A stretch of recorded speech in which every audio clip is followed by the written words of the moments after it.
Përshëndetje Shqipe, kudo që jeni, përshëndetje të dashur miq, ja ku po ritakohemi sërish me mua Tirona Lilin, pikërisht këtu në kanalin Monitor TV për të ndarë së bashku lajmet edhe ngjarjet më të fundit.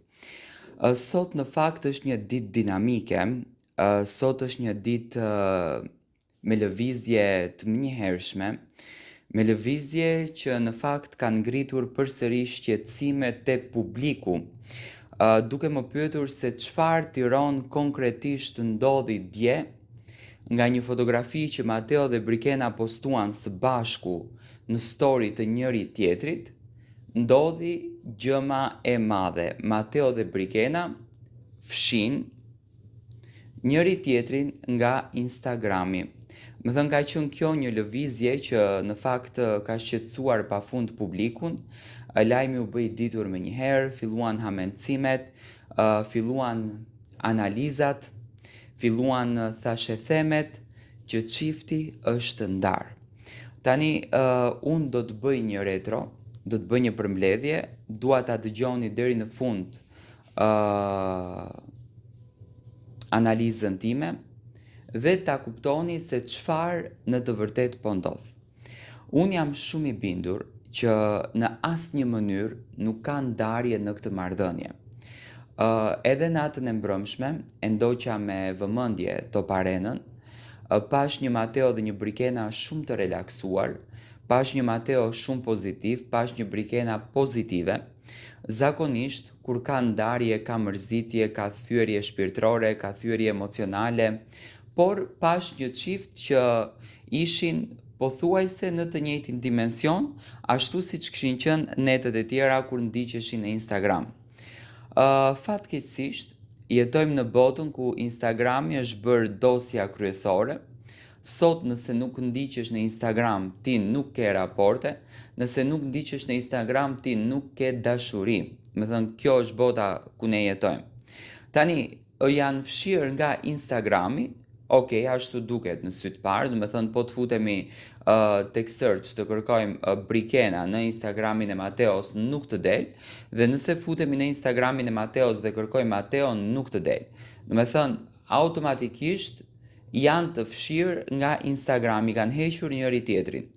Por duke e ditur që Instagrami ka disa opsione që ti mund t'i bësh disa emra të cilat i ndjek dhe të ndjekin të mos të duken, do me thënë të mos të jenë të shfaqur për publikun, kjo nuk do të thotë që ato e kanë heqë njëri tjetrin. Tani, unë në këto ndarjet një ditore të Mateos edhe Brikenës, në asnjë mënyrë nuk besoj. Në këto ndarjet virtuale në asnjë mënyrë nuk besoj. Unë jam i bindur që e gjitha kjo është strategji për marketing.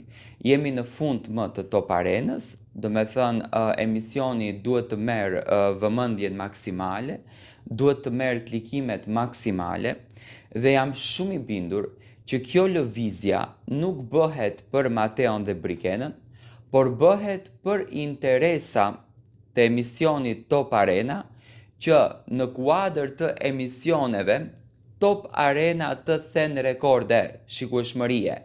Dhe për këtë arsye, mendoj unë, që Mateo dhe Brikena janë duke bërë këtë lëvizjen, që mund të vijë dhe një diçka tjetër, që në fund të këtij sezoni, Mateo edhe të propozoj Brikenën, sepse është përfolur që në fillim kjo gjëja, që Mateo mund të propozoj Brikenën për një hap më të rëndësishëm në jetën e tyre.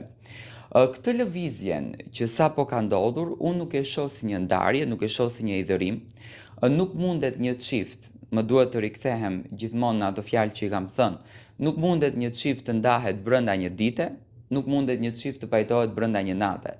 Do me thënë, ka dashuri, ka dhe ndarje. Brikena e di shumë bukur, Mateo e di edhe më bukur, që këto gjëra janë thjesht lëvizje marketingu.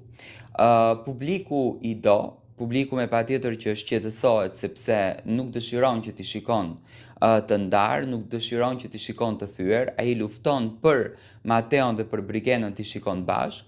Do me thënë, Mateo dhe Brikena kanë përzgjedhur këtë lëvizje ta bëjnë te publiku që është në kuadër të raportit apo në kuadër të punës që ato bëjnë, do me thënë për top arenën. Nuk më pëlqen, me thënë drejtën nuk më pëlqen si lëvizje, sepse mendoj që publiku i ka vlerësuar për atë që janë, publiku i ka vlerësuar për atë që ato din të bëjnë. Nuk është se do të fitonin më shumë nëse do t'i bënin këto lëvizjet, përkundrazi, do me thënë, mendoj që do të humnin më shumë dhe nuk do të fitonin, por në fund të ditës është përzgjedhja e tyre, është ideja e tyre që nëpërmjet këtyre skandaleve, do me thënë të arrijnë që të bëjnë klikime për top arenën, se ato fundja fundit klikimet i kanë. Mateo dhe Brikena vazhdojnë të jenë në qendër të vëmendjes, vazhdojnë të jenë në fokus, të gjitha portalet merren me to për çdo lëvizje që çifti bën. Kjo lëvizja e fundit, kjo ndarja e fundit, kjo krisja e fundit, jam shumë i bindur që është thjesht strategji marketingu. Tani, a është e pranueshme, a do t'ju kthehet karma nga publiku? Nuk ma merr mendja, publiku di ta kuptoj jetën të showbizit, di ta kuptoj luftën mediatike, jemi në një kohë të luftrave mediatike, çdo televizion do që të jetë në qendër të vëmendjes, çdo televizion do që të bëjë gjëra të bukura, dhe kështu që Brikena dhe Mateo kanë zgjedhur formën e tyre, rrugën e tyre, se si do të vinë tek shqiptarët, se çfarë do të sjellin tek shqiptarët dhe cilat janë ato lëvizje që në fakt ato do t'i bëjnë. Dhe për këtë gjën, unë të gjithën këtë lëvizje, me thënë të drejtën, nuk e shoh as ndarje, as zënka, as krisje, e shoh vetëm një strategji marketingu. Në momentin që çifti filloi që të poston fotografi bashkë, të bëjnë lëvizje bashkë, do të thënë ndodhi kjo gjëma e madhe. Tani nuk ma merr mendja që Mateo do nxjerrën këngë, sepse shumica thonë Tiranë mos e bën gjë Mateo këtë për këngë, jo. As edhe Brikena asgjë, thjesht mendoj që Mateo do të thyen edhe një akull tjetër në jetë për t'i propozuar Brikenës për një moment më të rëndësishëm në jetën e tyre. Kjo ishte analiza ime që unë bëra në fakt rreth lëvizjeve dhe situatave që kanë ndodhur mes çiftit. Uroj me zemër që Mateo dhe Brikena të gjejnë rrugën sa më të bukur të vetes dhe të mbajnë përthyer atë audiencën që vërtet i do, vërtet i respekton. Nuk besoj në ndarje, besoj vetëm në strategji, besoj vetëm në situata të cilat, do me thënë, e bëjnë për vete të gjitha audiencën, dhe nuk ka njëri në botë që mund të më bindë që kjo që ne shohim, kjo që po ndodh, është vërtet një ndarje mes çiftit dhe është një situatë që krijon drama të mëdha. Unë nuk e shoh kështu dhe nuk e besoj në asnjë mënyrë. Dua të marr edhe mendimin tuaj.